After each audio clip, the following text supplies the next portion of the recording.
ETF index mutual funds నేర్చుకుని stock మార్కెట్లో రాణించాలనుకుంటున్నారా? వెంటనే ఈ నెంబర్కి కాల్ చేయండి.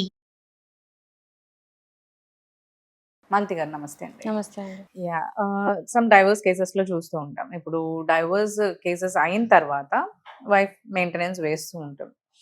సో ఈ మెయింటెనెన్స్ లో ఈవెన్ డివోర్స్ కాకుండా కూడా మెయింటెనెన్స్ వేయొచ్చు. ఓకే, డివోర్స్ కాకుండా కూడా మనం మెయింటెనెన్స్ మెయింటెనెన్స్ ఎప్పుడైనా వేయొచ్చు. ఈవెన్ ఒకటే ఇంట్లో వండుకుంటూ హస్బెండ్ కనుక వైఫ్ కి మెయింటెనెన్స్ పే చేయట్లేదు అంటే అదే ఇంట్లో వండుకుంటా కూడా మెయింటెనెన్స్ వేసుకోవచ్చు. Because husband is not paying. అంటే ఎట్లాంటి కండిషన్ లో అంటే ఆమెకు రూపాయి ఇవ్వకుండా ఆయన చూసుకుంటా ఉన్నాడు, ఆమెను పట్టించుకోవట్లేదు. బేసిక్ అమ్యూనిటీస్ ఉంటాయండి. ఫుడ్, అవును, షెల్టర్, క్లోతింగ్, మెడికల్. రైట్ ఇవి 4 బేసిక్ అమ్యూనిటీస్. రైట్. ఈ 4 లో ఏది కూడా హస్బెండ్ కనుక ప్రొవైడ్ చేయనప్పుడు మెయింటెనెన్స్ వైఫ్ అనేది ఇచ్చుకోవచ్చు. అంటే కనీసం ఫుడ్ కూడా పెట్టట్లేదు, కనీసం ఉండడానికి ఇల్లు లేదు, రెంట్ కట్టట్లేదు, లేకపోతే బట్టలు, అసలు బట్టలు అంటే మళ్ళీ పట్టు చీరలు అనుకోకండి. నేను బట్టలు కదా నాకు పట్టు చీర హస్బెండ్ కొనిస్తలేని కేసు వేసిన వాళ్ళు కూడా ఉన్నారు. ప్లీజ్ రాంగ్ గా తీసుకోకండి. క్లోతింగ్ అంటే బేసిక్ క్లోతింగ్. అండ్ దెన్ ఏదైనా మెడికల్ ఇష్యూస్ ఉన్నప్పుడు ఆ మెడిసిన్స్ కి పే చేయకపోవడం. సో ఈ బేసిక్ అమ్యూనిటీస్ కనుక ఇవ్వకపోతే ఈవెన్ డివోర్స్ తీసుకోకుండా కూడా వైఫ్ వెళ్ళి హస్బెండ్ మీద మెయింటెనెన్స్ వేయాలి. అండ్ ఇట్ ఆల్సో అప్లైస్ అంటే ఇప్పుడు కలిసి ఉన్నప్పుడు కూడా మీరు మెయింటెనెన్స్ వేయొచ్చు అని అంటున్నారు. ఇన్ వాట్ సిచ్యువేషన్స్ అంటారు? అంటే హస్బెండ్ ఏ కండిషన్ లో ఉన్నప్పుడు అది అప్లై అవుతుంది? ఒకవేళ హస్బెండ్ ఈస్ ఎర్నింగ్, వైఫ్ ఇంట్లో ఉంటుంది, house hold wife who is not earning, who is not it all earning, ఆమె సంపాదించట్లేదు, హస్బెండ్ సంపాదిస్తున్నాడు, ఆ డబ్బులంతా ఈమెకి ఇవ్వట్లేదు, ఆయన ఏదో చేసేసుకుంటున్నాడు, ఇంకా ఆమెకు రూపాయి ఇవ్వట్లేదు, ఎలా బతికేది? అప్పుడు వెళ్ళి మెయింటెనెన్స్ వేసుకోవచ్చు. సో దాన్ని బట్టి కోర్ట్ అనేది ఎస్టిమేట్ చేసి ఇచ్చేస్తుంది. Sometimes where also even husbands can file. Maintenance case ఉంది, సెక్షన్ 125 సిఆర్పిసి ఓన్లీ విమెన్ కి కాదు, సెక్షన్ 125 విమెన్ కి, అంటే వైఫ్స్ కి, ఈవెన్ హస్బెండ్స్ కి, ఈవెన్ పిల్లలకి, ఈవెన్ ఏజ్ పేరెంట్స్. సో ఎవరైనా సరే ఈ సెక్షన్ 125 కింద వేసేసుకోవచ్చు. మెయింటెనెన్స్ అనేది వేసుకోవచ్చు. పిల్లలు ఒకవేళ పేరెంట్స్ కనుక పిల్లల్ని చూడట్లేదు, పిల్లలు వేయచ్చు. పెద్దగా అయిపోయిన తర్వాత పేరెంట్స్ చూడట్లేదు అంటే పేరెంట్స్ వేయచ్చు, వైఫ్ చూడట్లేదు హస్బెండ్ వేయచ్చు. సో ఇలా వేసుకోవచ్చు అనమాట. ఎవరైనా వేయొచ్చు. మెయింటెనెన్స్ అంటే వాళ్ళని వాళ్ళు పోషించుకోలేని పరిస్థితిలో ఉన్నారు అండ్ అవతల వాళ్ళ మీద డిపెండెంట్ ఉన్నారు అన్నప్పుడు వాళ్ళ మీద నీ చెప్పిన కండిషన్స్ బట్టి కేసు వేసుకోవచ్చు. Okay. And if we talk in the case of husband and wife, అందులో రూల్స్ ఎలా ఉంటాయి యాక్చువల్లీ? మెయింటెనెన్స్ వేసినప్పుడు వాట్ దే కన్సిడర్, కోర్ట్ ఏం చూస్తుంది యాక్చువల్లీ? జనరల్ ఏంటంటే, అంటే కొంచెం టెక్నికల్ గా కూడా చెప్తాను, అంటే లా పరంగా కూడా చెప్తాను. కొన్ని వర్డ్స్ మీకు అర్థం కాకపోవచ్చు, బట్ స్టిల్ నేను సింప్లిఫై చేసి చెప్తాను. సో జనరల్లీ మెయింటెనెన్స్ వేసినప్పుడు ఏంటంటే అసెట్స్ అండ్ లయబిలిటీస్ వేయాలి. ఆ పిటిషన్ వేస్తారు. అసెట్స్ అండ్ లయబిలిటీస్ ఏంటంటే, అసెట్స్ అంటే ఒకవేళ కనుక వైఫ్ హస్బెండ్ మీద వేస్తుంది మెయింటెనెన్స్ కేసు అన్నప్పుడు ఆ సందర్భంలో మాట్లాడుకుందాం. సో ఇక్కడ అసెట్స్ ఏమవుతుందంటే, ఆ హస్బెండ్ సంబంధించిన అసెట్స్ ఏవైతే ఆస్తులు, వివరాలు అన్ని కూడా వస్తాయి. 2 కాలమ్స్, ఒక మధ్యలో ఒక గీత గీద్దాం. ఇటు అసెట్స్, ఇటు లయబిలిటీస్. సో అసెట్స్ ఏంటి? ఆస్తులు, అతనికి వచ్చే ప్రాఫిట్స్, లేకపోతే అతనికి వచ్చేవి శాలరీస్, అవన్నీ కూడా అసెట్స్. అండ్ ఈ రైట్ సైడ్ లో ఉంది మొత్తం లయబిలిటీస్, అంటే అతనికి ఏమేమి ఉన్నాయి. సో అవన్నీ వెయ్యాలి. రైట్. సేమ్ టైం వైఫ్ కూడా వెయ్యాలి. ఓకే. వైఫ్ వేస్తుంది కదా మెయింటెనెన్స్ లో, ఆ అమ్మాయి కూడా వైఫ్ కూడా వెయ్యాల్సింది అసెట్స్ అండ్ లయబిలిటీస్ వెయ్యాలి. ఓకే. అండ్ ఈ టైంలో ఏం చేస్తారంటే, అంటే ఈ వైఫ్ హస్బెండ్ తో ఉన్నప్పుడు ఎట్లాంటి స్టాండర్డ్ ఆఫ్ లివింగ్ లో ఉంది అంటే, ఎలా అంటే ఇప్పుడు పెళ్లి ముందు ఎలాగైనా ఉండొచ్చు, కానీ పెళ్ళైన తర్వాత వైఫ్ హస్బెండ్ ఎలాంటి కండిషన్ లో బతికేదో, ఏ స్టాండర్డ్ ఆఫ్ లివింగ్ లో ఉండేదో, అదే స్టాండర్డ్ ఆఫ్ లివింగ్ మళ్ళీ హస్బెండ్ డివోర్స్ తర్వాత కూడా వైఫ్ కి ఇవ్వాలి అనేది కోర్టు మోటివ్. ఓకే.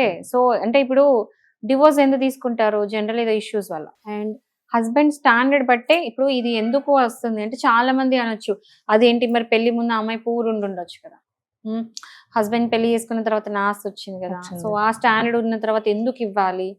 చాలా మంది క్వశ్చన్ వేయచ్చు. అట్లా కాదు. ఏంటంటే, అంటే హిందువుల సాంప్రదాయం ప్రకారం ఏంటంటే, ఒక అమ్మాయి పెళ్లి చేసుకొని అత్తారింటికి వెళ్ళింది అంటే ఈమె లైఫ్ వెనకాల వదిలేసి వెళ్ళి ఆ అబ్బాయితో ఉంటది. రైట్. ఈమె లైఫ్ అనేది వదిలేసి ఒక కొత్త లైఫ్ స్టార్ట్ చేస్తుంది. సో అత్తగారింట్లో ఎట్లాంటి ఫెసిలిటీస్ ఉన్నాయో అలాంటి ఫెసిలిటీస్ లో ఆమె బతుకుతుంది. అది ఆమె మదర్ కంటే, అంటే మదర్ హౌస్ లో ఉన్న దానికంటే తక్కువైనా ఉండొచ్చు, ఎక్కువైనా ఉండొచ్చు, బట్ ఎట్లున్నా హస్బెండ్ తో ఉండాలి. అండ్ పాతకాలంలో ఏంటంటే, అప్పుడు జనరల్ హౌస్ వైఫ్స్ ఉండేవారు, ఎక్కువ వర్క్ చేసే వాళ్ళు కాదు. అండ్ ఆమె లైఫ్ అంతా కూడా ఇంటి కోసం పెట్టేది. Right. అంటే వంటలు, ఇంట్లో పనులు, ఒక డొమెస్టిక్ పనులన్నీ తనే చేసేది. చేస్తుందా? ఏంటంటే ఇల్లుని చూసుకోవడము, అత్తమామని చూసుకోవడము, మరదలను చూసుకోవడము, పిల్లల్ని చూసుకోవడము, తన లైఫ్ అంతా అటే పెట్టేది. అవును. సో అలా పెట్టినప్పుడు ఆ సడన్ గా హస్బెండ్ క్రూయల్ మెంటాలిటీ ఉన్నాడు ఉమ్. అండ్ విడాకులు తీసుకోవాల్సిన పరిస్థితి వచ్చినప్పుడు ఆ అమ్మాయి వెళ్ళి హస్బెండ్ మీద డివోర్స్ చేసినప్పుడు ఆమె చేసిన తప్పేంటి? ఏం లేదు కదా. లేదు. సో అదే స్టాండర్డ్ ఆఫ్ లివింగ్ ఇవ్వాలనేది ఈ ఉద్దేశంతో ఈ యాక్ట్ ని పెట్టారు. ఈ మెయింటెనెన్స్ క్యాలిక్యులేషన్ కూడా దాని పరంగా చెయ్యాలి అన్నారు. చేయాలని. ఉమ్. సో దాని పరంగా చేయొచ్చు. బట్ ఇక్కడ ఏం జరుగుతుంది అంటే ఇప్పుడు చాలా మంది దాన్ని మిస్యూజ్ చేసుకుంటున్నారు. ఎలా అంటే రీసెంట్ గా అయితే ఒక అమ్మాయి 18 days పెళ్ళై జస్ట్ 18 days అయింది. She was asking 4 crores 8 crores 18 days కి అసలు పెళ్లి చేసుకుంది దాని గురించి బిజినెస్ అన్నట్టు. బిజినెస్ ఏమన్నా పెళ్లి చేసుకున్న 18 రోజులకే నాకు 4 కోట్లు కావాలి 8 కోట్లు కావాలంటే కోర్టు తిట్టింది. నువ్వు సంపాదించుకోపో అందరికి అన్ని కోట్లు కావాలంటే నువ్వే సంపాదించుకో అని చెప్పి తిట్టింది. ఓ. అంటే ఆమెకు అంత స్టాండర్డ్ లేదు. నువ్వు 18 రోజులకి నీకు అంత స్టాండర్డ్ వచ్చేసిందా? 18 రోజులు హస్బెండ్ తో ఉన్నప్పుడు నువ్వు అంత లైఫ్ స్టైల్ నువ్వు బతకలేదు కదా. లేదు. నేను చెప్పిన ఇంత ముందు కాన్సెప్ట్ ఇది సూట్ అవుతుందా? కావట్లేదు కదా. రైట్. సో నువ్వు జస్ట్ 18 days కి ఎందుకు ఇవ్వాలమ్మా? నీకు అంత ఉంటే నువ్వు వెళ్ళి నువ్వే సంపాదించుకొని నువ్వే ఖర్చు పెట్టుకోని. అంటే చాలా కేసెస్ చూస్తూ ఉంటాము. కొన్ని అసెట్స్ అండ్ లైబిలిటీస్ వేసినప్పుడు వైఫ్స్ కొన్ని వేస్తే ఎంత నవ్వు వస్తుంది తెలుసా? అంటే వేసేటివి అందులో ఖర్చులు లైబిలిటీస్ వేస్తారు. నా కాస్మెటిక్ ఖర్చు, నా మెయింటెనెన్స్ ఖర్చు, నా ఫ్రిడ్జ్ రిపేర్ ఖర్చు. ఓకే, ఫ్రిడ్జ్ రిపేర్ అవన్నీ యాక్సెప్టబుల్. కానీ నా బట్టల ఖర్చు ఆల్ దట్ ఫనీ అనిపిస్తుంది. అంటే ఎట్లా అంటే నేను మా హస్బెండ్ తో ఉన్నప్పుడు ఇంత ఉండేదాన్ని, ఈ స్టాండర్డ్ ఉండేదాన్ని, నాకు ఇప్పుడు అదే స్టాండర్డ్ కావాలని వాళ్ళ డిమాండ్ అన్నమాట. అడుగుతారు. సో ఇవన్నీ మిస్యూజ్ అవుతుంది. కాన్సెప్ట్ పెట్టింది ఒకలాగా, ఈ జనాలు యూజ్ చేసుకుంది ఇంకోలాగా. సో ఈ సందర్భంగా ఇంకోటి చెప్తాను ఏంటంటే, మెయింటెనెన్స్ వేసినప్పుడు నేను చెప్పిన దాంట్లో అసెట్స్ లో జనరల్లీ పే స్లిప్స్ వేయాలి. హస్బెండ్ ఎంత సంపాదిస్తున్నాడు అన్న దానికి ఒక ఎవిడెన్స్ ఉండాలి, ప్రూఫ్ ఉండాలి. సో పే స్లిప్స్ అవన్నీ వేస్తారు. సో చాలా మంది ఇప్పుడు నా దగ్గర క్లయింట్స్కి వచ్చినప్పుడు కూడా కొంతమంది ఎంత ఇన్నసెంట్ వైఫ్స్ ఉంటారంటే, మా హస్బెండ్ ఎంత సంపాదిస్తున్నాడు నాకు తెలియదు మేడం. కొన్నిసార్లు అయితే ఒక కేసు వచ్చింది, మా హస్బెండ్ ఎక్కడ జాబ్ చేస్తాడో తెలియదు మేడం అన్న రోజులు కూడా ఉన్నాయి. అంటే అంత ఇన్నసెంట్ వైఫ్స్ కూడా ఉన్నారు, అంత షాతిర్ వైఫ్స్ కూడా ఉన్నారు. రెండు విధాలుగా ఉన్నారు, నేను ఒక్క సైడే తీసుకోను. సో అట్లాంటి సందర్భంలో పే స్లిప్స్ లేనప్పుడు ఎట్లా అని చెప్పేసి కష్టం అయ్యేది. సో రీసెంట్గా ఏంటంటే ఢిల్లీ హైకోర్టు ఒక జడ్జిమెంట్లో ఏం చెప్పింది అంటే, పే స్లిప్స్ కి ఎవిడెన్స్ అవసరం లేదు. ఒకవేళ పే స్లిప్స్ ఎవిడెన్స్ వేయకపోయినా పర్లేదు, కోర్టే ఎస్టిమేషన్ వేసేసి మెయింటెనెన్స్ అనేది డిసైడ్ చేస్తుంది అని చెప్పేసి ఢిల్లీ హైకోర్టు రీసెంట్ గా ఈ వీక్ లోనే ఒక జడ్జ్మెంట్ పాస్ చేసింది. సో ఏంటంటే పే స్లిప్స్ కంపల్సరీ ఎవిడెన్స్ లాగా వేయాల్సిన పని లేదు. వేయకపోయినా కూడా కోర్టు ఎస్టిమేట్ వేస్తుంది. అక్కడ ఉన్న సిచ్యువేషన్ సందర్భం చూసి ఆ అమ్మాయి వెరిఫై చేసి ఆమె వేసిన ఎవిడెన్స్ బట్టి ఆమె ఖర్చులు అవన్నీ ఉంటుంది కదా, దాన్ని బట్టి ఇంకా వాళ్ళ క్యాలిక్యులేషన్ విధానం వేరే ఉంటుంది. సో కోర్టు ఎస్టిమేట్ వేసేసి మేమే వేస్తామని చెప్పి, సో దానికంటే మీరు పే స్లిప్స్ వేయడమే బెటర్ ఏమో కదా. ఇంకా మీరు ఉన్న దానికంటే ఎక్కువ వేస్తే ఏం చేస్తారు? ఎందుకంటే చాలా ఇప్పుడు మెయింటెనెన్స్ మీద ఎన్ని కేసెస్ చూసాము, ఎన్ని జడ్జిమెంట్స్ చూసాము. అంటే ఒక 1-2 years బ్యాక్ జడ్జిమెంట్ లో కూడా ఒక సుప్రీంకోర్టు చెప్పింది, ఈవెన్ ఒకవేళ పెళ్లి చేసుకుంటే రిక్షా తొక్కైనా సరే మీ వైఫ్ ని పోషించాలి అని ఒక స్టేట్మెంట్ ఇవ్వడం జరిగింది. అట్లా ఎన్నో అంటే మెయింటెనెన్స్ సందర్భంలో చాలా స్టేట్మెంట్ సుప్రీంకోర్టు ఇచ్చింది కూడా.